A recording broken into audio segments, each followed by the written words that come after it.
are still things I want to explore with her, you know. And I never realized that I would be writing a series, as I told you, and now she's, you know, what is going to happen in her life? You know, how is she going to deal with this loss, and is she going to ever find inner peace? Or everyone goes, is she going to get happy, you know? Is she going to be with a man? And, you know, no, of course not, but no. But, you know, what will be some of the resolutions, which I never really thought about when I started writing the book, because I had no idea. But yeah, it's true. She is on a journey, and but that's kind of amazing that she's, you know, and I've gotten to know her with each book and her development. So, sure.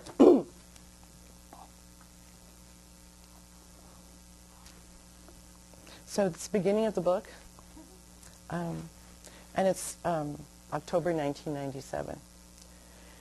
Amy Leduc smoothed her vintage Lanvin blue silk blouse, a flea market find. She was determined, for once, to play by the rules. The rules in this case were set forth in an Elle article.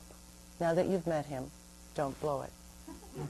Rule 1, bad boy or not, he likes good food.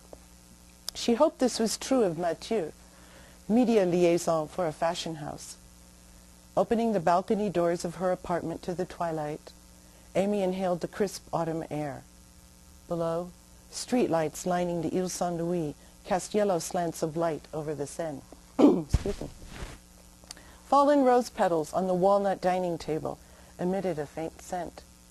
The slow melodic twang of Django Reinhardt's guitar sounded in her dining room.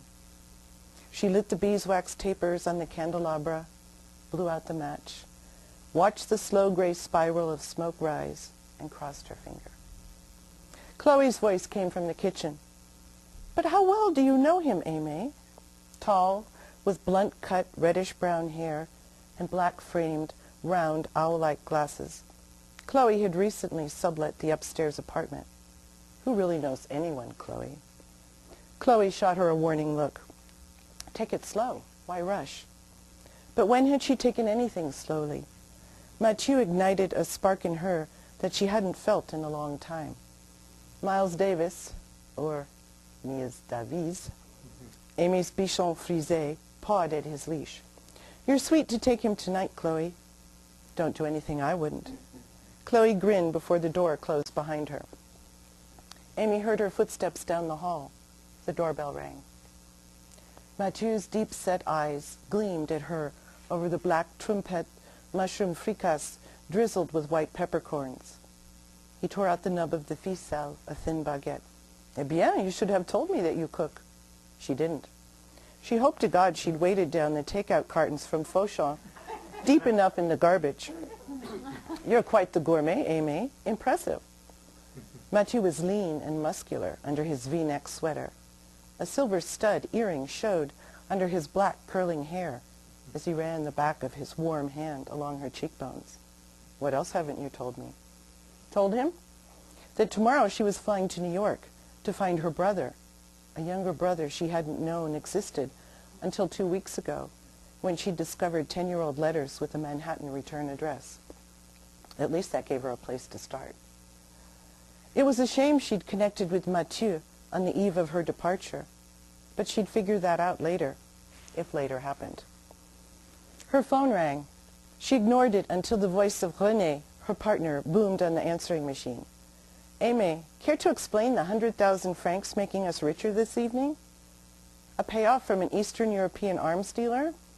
Or did you furnish the Colombian cartel with a safe bank account? Mathieu's eyebrows rose. She grabbed the phone, explaining, my partner, a joker, excuse me. She ran to the kitchen, checking the oven she never used, to see if the roasted rosemary chicken had warmed up. Damned embarrassing, René. Some joke? I'm not laughing. Me neither, René said. Not that we couldn't use the money. Is there something you're not telling me? I won the lottery? Had she even remembered to buy a ticket this week? Lottery winnings arrive in nice big checks, Amy. He sounded serious. I don't understand. No client owes us even half that much. You checked our overdue accounts? A snort came over the line. Double-checked. Mathieu and the rosemary chicken was burning. There's got to be a bank error, a mistake. Get over here, Amy. and deal with this. I'm up to my neck organizing the Nadalac investigation. Renee exhaled. Their fee is legitimate money, remember? She racked her brain. No explanation for such a sizable, unexpected deposit came to mind. Bien sûr, she said, reaching into the oven and burning her hand. Merde. I'll get back to you soon. Another snort. Hot date, eh? In more ways than one, Renee. But he'd hung up.